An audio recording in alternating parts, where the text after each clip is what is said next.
Good morning, everybody.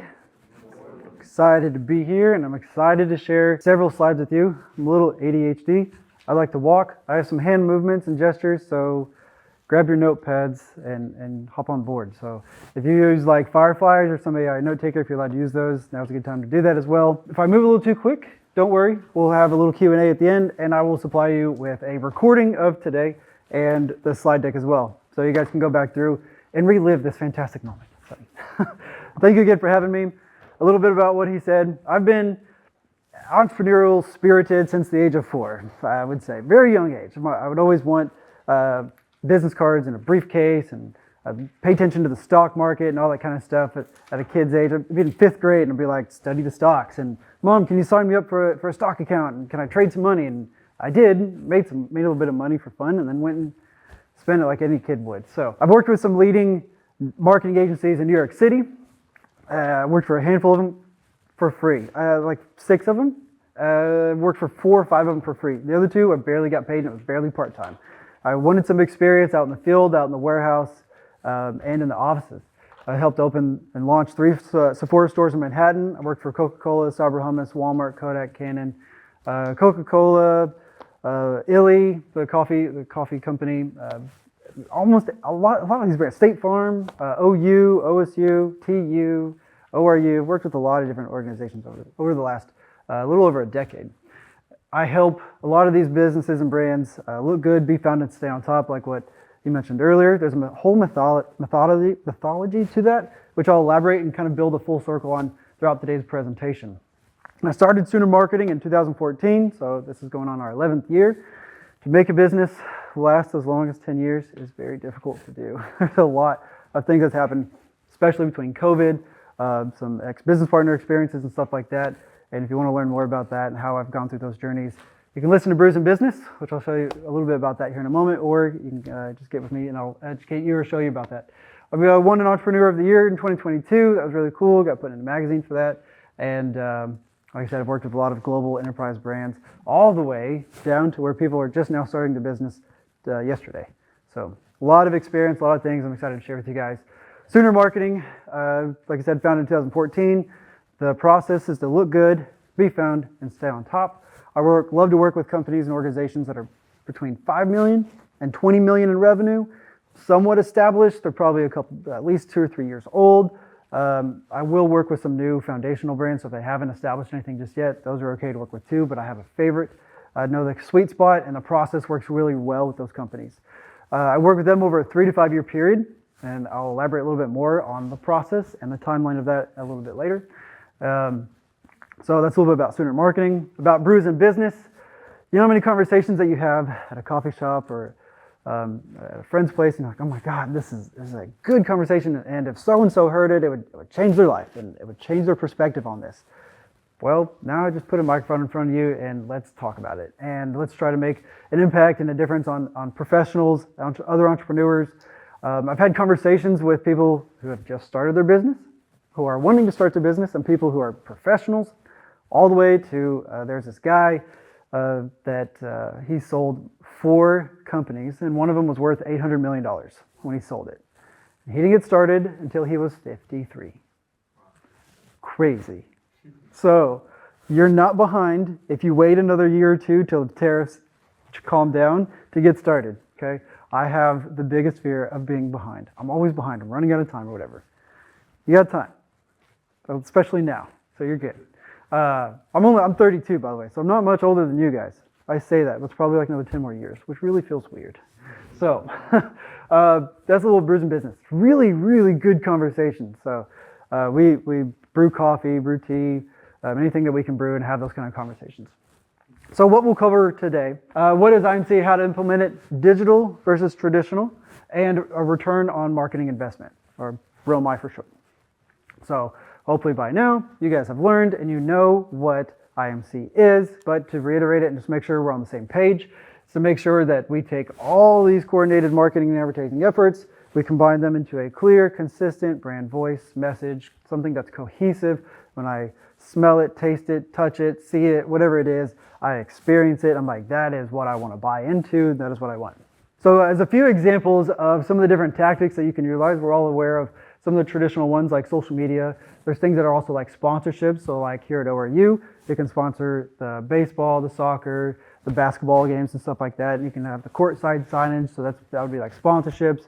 Then you've got some mobile marketing. So if there's like mobile apps, some push notifications, you can do some work with sales teams on their sales promotions. There's a lot of different tactics. These are just to name a few. I'm gonna show you a lot more here in a little bit. But it's really important to make sure that you've got that unified brand voice, that experience, and you have that consistent message and provide them with those same senses across the board. And you have to be very creative to combine all of these different tactics and put them into, like I said, that same kind of messaging. It's definitely an art. It takes a little bit of time, takes a little bit of practice, and you really have to know the ins and outs of the business that you're working with or that you own, right? A lot of the benefits to making sure of why do you want to keep everything cohesive? Well, one, it's going to differentiate you from competitors. If you put two businesses side by side and one has green and orange and blue and purple colors on it on a business card, and you take another business card that's got just red, white, and black, you're like, oh, that one looks crisp and that one looks professional. They look like they know what they're doing, and the fonts actually are legible, and I can understand that that's a Q and not a G, and like the chosen fonts are important, right? So it can help differentiate you between your competitors as far as like I said, providing some of the messaging or some of the experiences that you're giving them. It can help with customer loyalty and retention. It'll help increase brand recognition, which I'll show you an example with Coca-Cola here in a little bit. That'll kind of connect all this stuff together. You really want to start with the why. So like, why is the business existing? Why would someone want to buy from you over somebody else? I'll show you some examples of some HVAC companies in a moment, but there's, I don't know how many of those and how many people are having a hard time deciding which company over another. Well, if we have a comparison between a company that I'm working with to help brand versus a guy that's doing it out of his truck, it's a complete different recognition, different experience. One you're going to trust, the other one you're going to be like, I've got a bad experience with a guy doing it out of his truck. I want to hire a professional company, but I don't want the corporation. So there's kind of different stages that you can build and represent a business as, right? I like to not just be up in the clouds at a 30,000 foot view, but I like to come back to the ground floor and I like to be like, okay, this is cool, this is great, but give me some actionable items, some real steps that I can take and run with and actually put into play. So I've made this pretty simple. I put 8 steps together for you guys. One, we want to establish our SMART goals. Hopefully you've heard and learned and know what a SMART goal is. Specific, measurable, attainable, achievable, relevant, and timely. So what do we want to achieve? When do we want to achieve it? And all that good stuff. Now we want to move into knowing the business inside and out. We want to know its why. We want to know its process. We want to know its pain points. We want to know its benefits.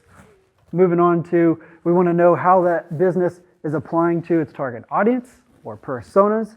We want to know, like an example that I'll use is Susan is 42 years old. She's a homeowner here in 74137 zip code, and she makes $62,000 a year as a finance administrator at an oil and gas company, whatever, or industrial company.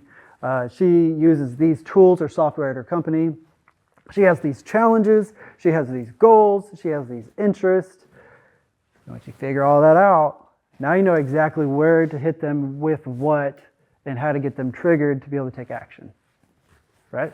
Next step is we're going to assess and choose our tactics. So depending on where our audience is and where they like, do they listen to the radio? Do they hate the radio? And do they want to go to Facebook? Are they on Facebook all the time? Because Susan's 42 and she loves to see what her kids are doing and she loves to post and stuff like that.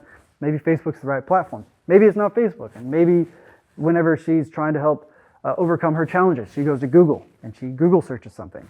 That's where we're going to advertise. And now we're going to try to come up with a creative piece or some text that's like, that hits that pain point, that challenge of hers. The fifth, develop or start doing the creative. So whether that's a static image post, whether it's a GIF, or whether a video or an audio piece, time to get creative. We're going to start collecting data and we're going to monitor those stats. Everybody forgets this step. They all get into and they definitely forget the audience part, those two. Everyone loves the creative. They love getting excited about that part because it's kind of fun. It's fun to be in a creative space, but that's not going to keep you employed and that's not going to keep the business in business. Without being able to prove what is actually happening, And marketing is such a performance role. So yeah, such a performance role. So data, I'm gonna emphasize on that and leave it where it's at. Next, we want to plan, coordinate, and launch. You'll kind of like rinse and repeat almost all this stuff. So if you go through it all and you figure out that a campaign isn't working, you're kind of gonna go back into, all right, let me confirm my goals. Yes, they're realistic. Okay, cool, nothing wrong with step 2, 3. We were wrong in the tactic. Or maybe you're like, oh, we were wrong in the audience, because whenever you're advertising, the platforms will give you actual information and say, you thought you were wanting to advertise from 25 to 65. That's a huge range. You want to try to get that into a 10-year gap at no more than 20. 20 is a stretch. If you could do 10 years, that'd be great. But the platforms, when you're advertising on them, they'll tell you, hey, this age group within this 10-year range, this is who's actually engaging with your stuff. And you're like, oh, it's primarily women that are 35 to 45. I thought it was males from 45 to 65. And I've got the whole open, I'm advertising to everyone to try to figure that out. Sometimes to acquire data, you got to be able to waste some money and spend some money, test out some creative pieces, and the platforms will give you that feedback. So that's really cool. Everyone loves acknowledging some of these big brands and how they've done things and kind of compare. I'm going to show you some actual real life client examples that I've worked with that are going to be more than likely common that you're going to work with. But these big brands like Coca-Cola, they've done a good job. The color of red on that Coke can. You see that and you immediately know that it's Coke. It could not have a logo on it. You're like, oh, that's a Coke. That must be a Coke. You're going to make your best assumption in a bunch of cans and be like, that's Coke can. If that was a little bit darker, maybe a little bit more burgundy, purplish color, who would that be? Right? So one of the things that Coca-Cola has done really good at over the last decade, they haven't even changed their branding. They haven't changed their representation of their brand on their logo. It's been the same thing since pretty much that they started. They focus on being happiness and sharing and connections and relationships and a little bit of, and it's refreshing. Like every time you see a Coca-Cola and McDonald's drink commercial, it's like, ooh, that's refreshing. It's not really hydrating. It's not really that kind of refreshing, right? But it's still mouthwatering. Like they do a good job at that. Whatever creative piece it is, it's always the same. It's always the visuals and the sounds and the voice and all that same, and it's always share a Coke, right? And whenever you share something with somebody and you build a relationship, there's a little bit of an emotional connection, right? You've got to trust that person to give them a Coke. Apple has done a really good job for many years. They've kept things really simple and innovative, right? If you're an Apple nerd like me, and you pull open that box on a new iPhone, you're like, oh yeah, baby. Or you get a new watch or a new laptop or whatever it is, and setting it up is easy and it's beautiful and it's seamless. They've done a really good job at making you feel premium. This laptop that I've got on my desk is $3,000 versus a laptop a Lenovo that I could buy for $400. They'll both search the internet, right? They'll both work on emails. They'll both have Google, Word docs, and whatever else. They're both going to do the same thing, but one gives me a premium experience, right? So I buy into the brand. I buy into that kind of lifestyle, whatever. So they've done a really good job across all their platforms, and their messaging is clear and cohesive, right? They also do a good job at tying all that in emotionally, right? So if you haven't noticed by now, we're starting a trend of emotional triggers, and so far they're positive, which is good. There can definitely be some negative ones, which I might mention here in a little bit. Nike is also another really good example. There's their tagline of like, just do it. They're encouraging you to get out of bed, go to the gym, go to school, be dedicated, be motivated. And you're like, yeah, I'm just going to do it. I'm just going to dive right in, right? They buy you into that. And no matter what platform or whatever it is, whether you're in a Nike store or whether you see it on Facebook or Instagram or TikTok or someone's wearing the shoes, you're like, there's some sort of family buy-in sort of thing, some sort of, I don't know, it's almost like cult-like whenever you're part of Apple, right? Or whenever you're part of Nike and you're like, nah, this is what I'm flexing. But they've done a good job of kind of creating that kind of identity and that emotional buy-in. Now we're going to talk about a little bit of digital versus traditional. A lot of people get confused between the two. A lot of people favor one over the other. A lot of people say one works and the other one doesn't. It all works. It just depends on what your objective is, right? What's your goal? What are you trying to accomplish? What is the business's objective, and what is the boss or the C-level executive, CEO, or the owners, what did they want to accomplish? And sometimes they feel fancied by having their logo everywhere, and then they're like, well, it didn't make an impact. Well, those are branding, advertising pieces. Those aren't traffic driving or sales driving pieces. And I'll talk to you about that here in just a little bit too. So kind of comparing those two, and then I'll show you some real life examples. So starting with the digital advertising overview, Andolini's was a cool example that we worked with. And we combined a little bit of like some Google search stuff. We did some YouTube ads. They did the Guinness World Record, and we promoted that for a couple weeks ahead of time. They did it at TU in their basketball stadium. They did 3,100 people ate 2 slices of pizza and drank 1 bottle of water in under 10 minutes, and they had to start and stop at the same time. So that was a really cool campaign to be a part of.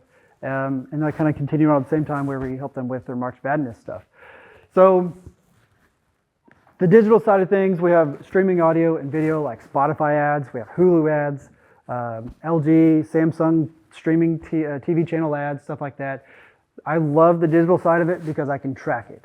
The biggest pro is I get real-time, accurate data right now where I can compare it this versus that. Some of the things that you can experience that are kind of cons with this are some possible like digital ad fatigue.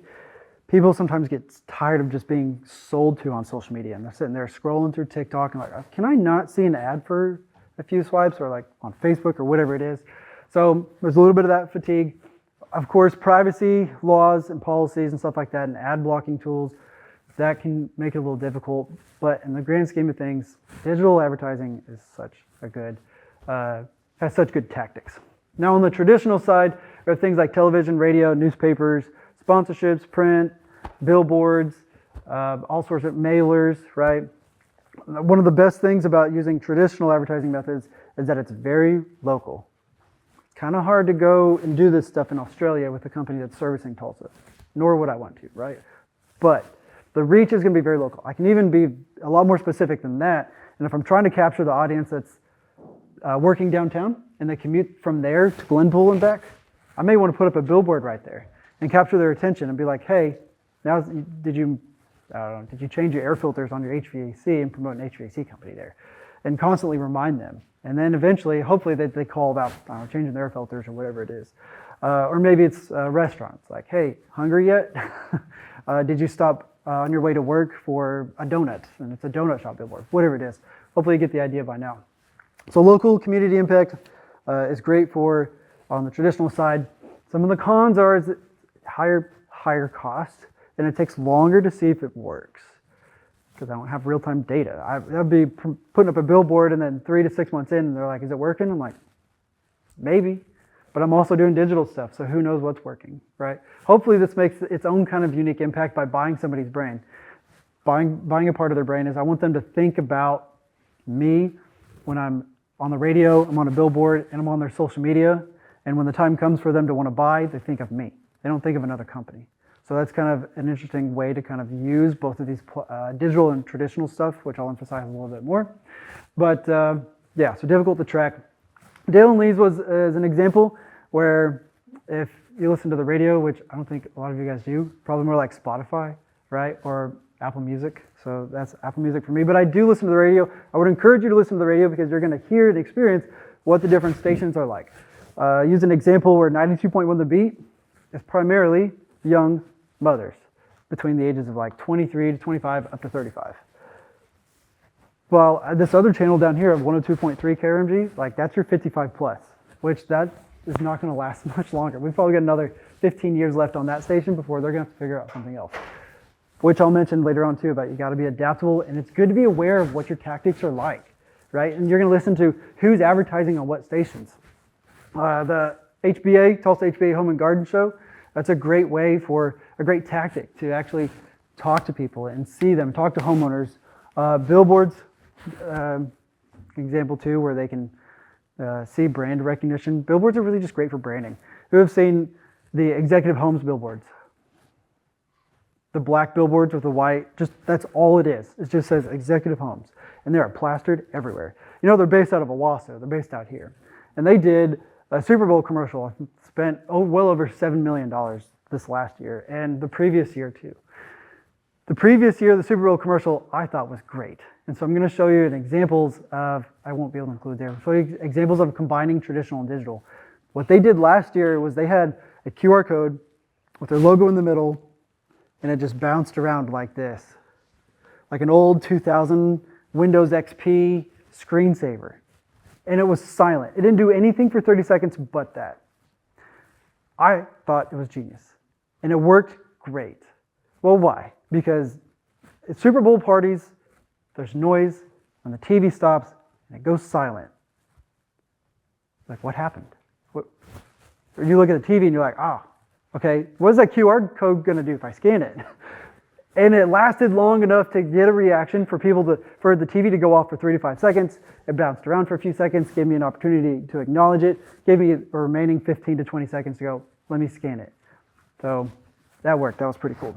So as we're kind of comparing the differences between traditional and digital, we're able to see that like on the traditional side for cost, it can be, quote, lower and a little bit more flexible. We can move that money from like Facebook to TikTok to LinkedIn to Google to OTT to streaming audio, and we can be flexible as we want.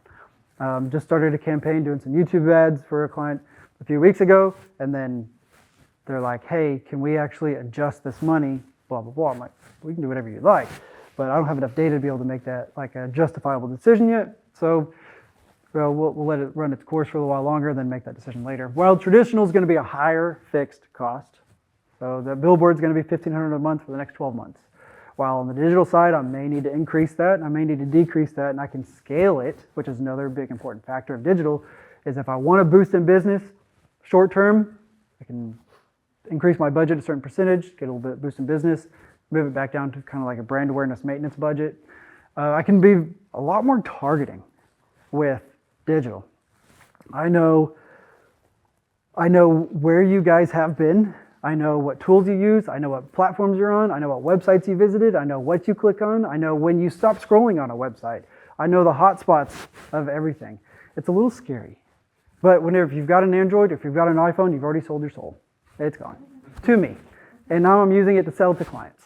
So if you're going into marketing and advertising, you love that stuff. It's great. It's definitely trippy. And it's crazy how much information you can have on people and how you can track them where they just left and be able to send them an ad an hour later and say, hey, remember this event you just went to? Come buy from us, right? You can track it. It's crazy. Reach, we can advertise in Australia if you want to. It's kind of hard, like I said, to do that with a billboard, nor would we want to with somebody here, but it's a little bit harder to do that on a traditional aspect. Engagement-wise, we're going to be a lot more interactive because, like, for example, we have social media on the digital side. So I can engage, I can interact with people's comments and stuff. Rather than on traditional, I've got to let it run its course and then be like, all right, I'll be a little bit more passive with it. So, KMS, if you guys have been to some of the baseball or basketball games, you've probably seen their stuff, especially on the courtside signage, or on the baseball field, you see it on the backfield on the out wall. A lot of people look at this and they go, oh my God, that's great branding. Like, that's not branding. That's great creative to hopefully represent what the brand stands for and what it provides, right? KMS Heating and Cooling is an HVAC company. Common colors, hot and cold, blue and red. Some of the fonts, try to choose some fonts that mean something, that align with their core values, and apply that all the way across the board. We combine some efforts of digital and traditional for both of them, and they're a great example. I love the way they look. Israel Diamond Supply is one of our favorites as well. Has anyone seen the billboards around town? Anyone remember the one of the young lady and the older woman where she aged and she's like, it looked like she was flipping somebody off, but she was holding her ring finger. Remember that? Did you see that? Some people didn't like that, so we had to change it. Be a scientist, not a perfectionist. So your job in marketing and business is to do just that. If not, you stay static and somebody else will take you out, just wipe you off. Wipe your job out, wipe your business out, wipe your boss's business out, whatever. So you've always got to stay creative, stay different. We collaborated with some offline and online people, some influencers, some wedding shows and stuff like that. Did some of the photography. We make lots of reels and stuff for them. So, but they're a really cool example. Do some blog posts and some SEO stuff. you guys been to Tulsa Irish Festival or heard of it? So they just revived last year out of a 5-year gap because of COVID and some other stuff, economic stuff. But they made it back last year. This was one of the hardest things to revive. They brought me in 90 days before the event. It was like right before Christmas, and they're like, "Hey, we need help kind of promoting the festival, and letting Tulsa know that we're back." And I'm like, "Okay, that's awesome. What have you done so far?" Nothing. Like, we have a Facebook page, and we've posted twice or whatever since then, and we have a website, but it's outdated. And how many tickets have you sold? And they're like, I don't know, 4, 6, whatever. It was like less than a dozen. I'm like, okay, we're a dozen out from this event. How many do you want to sell? They're like 40,000. We'd love to sell out. Wouldn't we all? What's your budget? We don't have one. Okay, if I went and spent 10 grand, is that a good number? Maybe, but we can't spend more than that. I'm like, okay. So you're going to be challenged with like those objectives and the budget constantly, and they're always going to clash, so you got to be creative on how to do that. A lot of times it's going to come back to volunteer stuff, creative or collaborations, or trades and stuff. So anyways, back to Tulsa Irish Fest stuff. We designed some of their billboards around town last year where we kept it towards like the Irish flag, right? And we kept it simple, just tickets now on sale, the logo, the date of the event. Did some advertising at the Tulsa airport, and implemented a QR code there. Did some radio advertising, brought the radio station out, did a live remote. That was really cool. They did a whiskey tasting live on air with some Irish whiskeys. And then we helped get their website and their social media up to date. That's what it looked like last year. We scaled a lot back this year. Went to a different fairgrounds and stuff, but definitely really cool. If you haven't been, it's pretty cool. It's a really good family-friendly activity. It's not like Oktoberfest. So Oktoberfest is a different kind of crew. They're their own animals. QR codes aren't new. They've been around for a long time. People have all of a sudden loved QR codes and wanted to start using them after COVID. And they're on tables, they're on menus, they're being replaced as menus, they're being replaced as all sorts of stuff. So like as I mentioned too, that QR code for executive homes was like a good example of how they took that digital piece and applied it to something that's more traditional, like TV ads, right? But like with a flyer, you can put a QR code on it, or a billboard at a radio, at a station, or at a TV ad. It's so important. So I'm gonna show you some examples, and then I've got some tools and resources. So ROMI, just make sure, like I said, everyone stays accountable, so I can go, hey, this is what I'm actually doing. This is the value I'm providing. And also on the other side of the table, they're being held accountable, because I can say, look, I've reached 1 million people, and everyone's clicking on the ad, and everyone's clicking on the campaign, and this is great. And your boss is like, yeah, but there's not enough sales. We're not making enough money. And you're like, okay, well, you've got to keep me accountable, just as like I got to keep you accountable. Show me some sales reports and get the sales team to communicate with me on this stuff. Maximize effectiveness of the budgets, and of course, it guides future marketing strategies. There's a real quick, easy formula to figure out the ROMI. You're going to take revenue from your marketing, you're going to minus what you spent, and then you're going to divide that by what you spent, and that's going to give you your ROMI percentage. ROMI ensures the profitability that is generated from marketing activities. Marketing is not advertising. Advertising is not marketing. They're same, but different. So advertising is what you're actually spending money on to force your message somewhere. Marketing could be like posting something on Facebook or making a YouTube video, but you're not actually advertising it.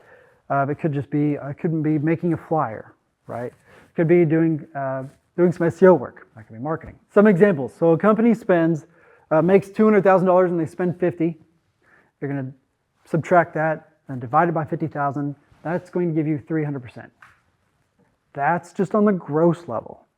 To be good at marketing, you need to understand business, which means you got to understand money. Other than that, stay out of marketing. Marketing is so integrated into business and how the business functions and how the business works, nearly as much as accounting and sales. Accounting, marketing, and sales is like fuel. It's half of the business. The rest of it is whatever. It'll funnel through. I'm gonna throw something in really random that I didn't include that I think you guys should know. In priority, where marketing fits in business, and there's 5 steps to all this, you gotta have a really good quality product or service. Quality is kind of subjective. It can be very opinionated, but I can give you a straightforward answer on that. Quality is what your customer demands consistently over and over and over again. That's what they expect. If I go to Starbucks and they welcome me when I'm there and they give me the drink that I ordered, that iced caramel macchiato, and then I go to Japan and then I go to Australia and I get greeted the same way and I get that same iced caramel macchiato, it's a quality product service. Who cares about having a quality product and service that no one knows about you? Marketing. Who cares if no one knows about you if you don't have sales? Marketing and sales are two halves of the same pie. That's step 2. The third one is who cares if everyone knows about you, but you're not making any money? Accounting. All 3 of these guys have to work together. You got to make sure you're making money. Right here, we're talking about making money. That's how you're going to prove that your job is worth it. It's going to prove that the ads are working. You got to make sure you're making money. The third one is you need people and process, right? Who cares about if you're making money? You can only do so much yourself. Your brand's only going to go so far with just you. Eventually, you're going to need some help. You need some good help, right? So you can't hire anybody and you can't build any process unless you're making money, right?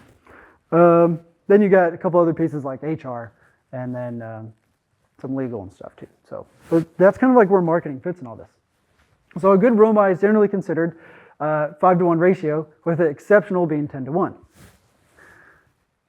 If I spend $200,000, it cost me $150,000 to service those customers, and I spent $50,000 in marketing. Did I make any money? No. But people in the industry, they'll go, hey, we gave you a 300% return on your investment because you only spent $50,000, but we grossed you $200,000. The business owner's like, I'm not making any money. Follow along? So now we need to kind of figure out at some point, what is our real ROI on that? So you gotta work with the business and work with accounting, work with the owners or boss or whatever, and try to figure out those numbers. So ROMI versus ROI is different as well. Like I was saying earlier, ROMI focuses specifically on those marketing investments, while ROI is going to be more of a broader aspect of everything overall, right? So if you say in 2024 we spent $200,000 on marketing, what was our ROI? And we could say, okay, well, we grossed $1 million, and we net profited $2 million. We net profited $200,000, and we spent $200,000. So that's 2, which is $400,000. The difference is $600,000 in our expenses. We made money. We made 20% profit margins. That's amazing. That's great. Business is going to be happy with that, right? ROAS is a terminology for return on ad spend. So if I spend $100 and I make X, what was my return on investment on that? Yeah, so you can pretty much use the same formula across the board to figure that out. So you can kind of see you're starting with ROI, and then you can kind of be like, all right, well, are we going more ROMI? Are we going more like ROAS? Which direction or which data point are you trying to figure out if something's working or not and prove that, right? Measuring campaign effectiveness. There's so many free tools, so many resources that you can utilize to prove that what you're doing is working. Make decisions based off data. If you don't have the data, then you're just flying by the seat of your pants and hoping that something's going to stick to the wall. And sometimes as a scientist, you got to do that, but you want to try to reduce the other half of the money that you're spending, try to reduce from wasting that as much as possible. In order to do that, you got to be educated. You got to have the data. You got to utilize these tools like Google Analytics, Google Search Console, Looker Studio, a CRM like HubSpot or Zoho. And there's going to be 4 steps to being able to kind of track those. And I'm about to bring you full circle into the whole look good, be found, and stay on top thing here in the next slide. The first one is I'm going to try to promote the brand, and I want to reach people, I want impressions, and I want frequency. Has anyone heard of frequency? Okay, it's a really important number. Who cares how many people you reach, and who cares how many impressions they are? Impressions is just a big fancy number. If you divide impressions by reach, that gives you frequency. If you have a 2.67 frequency, that means everyone is guaranteed to see that ad at least once. 67% of the people are guaranteed to see it twice. If I have a 9.21 frequency, 21% of my people are seeing the ad 10 times. That may be okay. I may want a 10 times frequency depending on what my objective is, right? The next one is engagement. So I want likes, comments, shares. First, I want to get you to know about me. I want you to hear about me. And then I want you to engage with me. I want you to like, comment, share, all our stuff. And then I want to ask you for your business. I want to get you to convert. I want to know ROI. I want to know my conversion rates. I want to know my cost per action, my cost per lead. I want to know those kind of data points. Last but not least, customer loyalty and retention. Marketing does apply to that. A lot of people think marketing and advertising just applies to growing the business and acquiring new customers. It's not the case. Cost more money to find a new customer as it does to keep the existing one. So how can we keep our current customers coming back and buying in us and talking about us and being in our circle, right? So we can do some marketing and advertising efforts that doesn't grow the business, but just keeps the business that it currently has established. And there's some cool stats and stuff that you can pull from on those reports. Okay, coming full circle. This took me a long time to try to figure out how to build all this, like years, and practice it with all sorts of different business sizes and objectives and whatever. And so finally made it to this point 10 years, 11 years later. The look good is our build phase. The be found is our optimize phase, and our on top phase is our grow. This takes about 3 to 5 years to do. A lot of people want you to do it in 3 to 5 months. Good luck. Wish you the best. It's not going to happen because there's, again, if you've got to work with 3 other departments or 3 other people, you got to work with accounting, sales, and the owners. It takes time. And it takes even longer if you work in a corporation. It's going to take months. If you work for a small business and there's half a dozen people, you could probably make some decisions in the next 3 to 5 months and really move that business quick because there's not a whole lot of hands that have to be in that pot to make decisions on. So we're going to build the business, and as we build it, we want people just to be aware about who we are. Hey, we're here to help. This is what we do. Get to know us, right? So we're going to be tracking things like website traffic, ad impressions, search engine rankings, and then we're going to slowly kind of transition and mix that into our be found and optimize. And we're going to work on engagement, which I want to know click-through rates, social media engagement, likes, comments, shares. I want to know like time on the site, bounce rates, engagement rates. As we phase a little bit more into our stay on top from be found, I want to know sales and ROI. I want to know our cost per leads. I want to know how many people are clicking on something. I want to know how people are filling out a form, how many people are calling. I want to know the number of qualified leads. So I could, again, generate HVAC business all day long. And they may pick up the phone every single time and they go, nope, sorry, we don't provide that service anymore. And then I'm like, okay, well, the boss told me to promote this service. Salesperson is now uneducated about that thing. So we just found where the link is broken in that chain. So there's certain things that as you go through the process, and if you follow it along, you're able to kind of see how everything ties in and be able to find at which steps something is working or not working. Going back to the original slide where I gave you the 8 steps, right? So when you follow through all those, it'll come full circle. Customer retention, marketing ROI, cost to acquire a customer. If you watch Shark Tank, a lot of times they'll ask that question, what is your cost per lead and what is your CAC? Retention rate, customer lifetime value. Another really important one is churn rate. You're going to lose some customers. It's going to happen. Somebody is not going to like the business, someone's not going to like whatever it is the business does, and they're going to leave. All right. There's a certain percentage of that. So marketing has to try to help acquire new customers at a higher rate than they're losing customers. And hopefully they provide a quality product or service enough to where that the churn rate is as low as possible. Make sense? Last but not least, this was a cool thing I stole from the internet. I want to rebuild it because it's really cool. It kind of shows you, again, all 4 of those kind of phases and where the customer journey is and what tactic to possibly consider depending on which stage that you're at. On the traditional side, you're going to see that there's radio, print, display, events, things like that. Those are really great. They're very top of funnel. Tofu stuff, reach, all tomato, all that kind of stuff. So it's demand generation. Then you can kind of transition over to where it's like social media. I want them engaged. I want them following the brand. I want them knowing what I'm doing. And then I want to ask them for the sale, and I want them to convert. And then I want to keep them engaged with us, and I don't ever want them to leave. Right? So I'll give this to you. You guys can look at this later on. It's pretty cool. Okay, cool. So to conclude, some key takeaways. We're looking at making sure that IMC ensures that there's some brand consistency. We want to know the difference between traditional and digital and balance those strategically. They will both work hand in hand as like a few examples that I showed you earlier.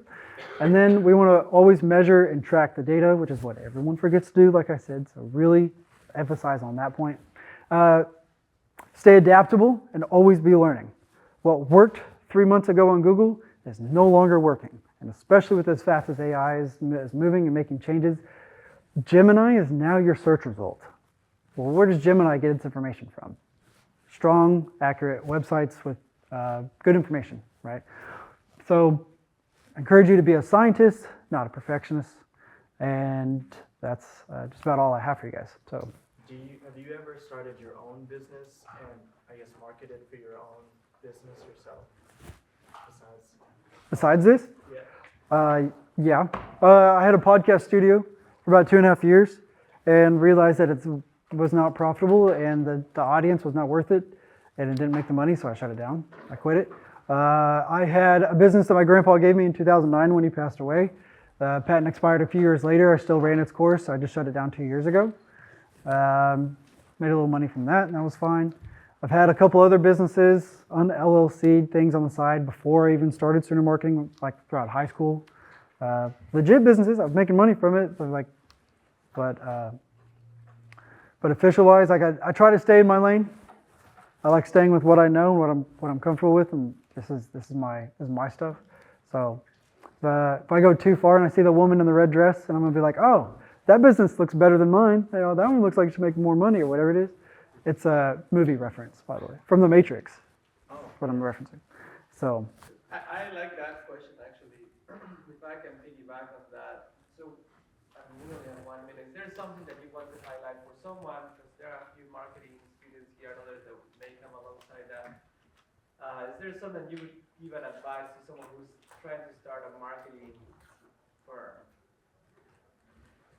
Study a lot, and study a lot. There's a lot of free certifications and courses. SEMrush, SEM Rush, at least should provide you with some free ones. HubSpot for sure. Love the HubSpot courses. They provide you with some free stuff on there. So I'd get some certifications on there. That's good. That'll give you some real stuff. Find a friend. Find a very small business, like a mom and pop shop that doesn't have a large marketing budget. Have them give you, a couple $100 a month and say, hey, I just want to get some practice. I'm going to try to implement some of these tools and some of the process that I'm giving you today, and give that a try. So you got to get the experience. Experience is going to be huge. Work for free if you have to. Work for some friends that own businesses, things like that. So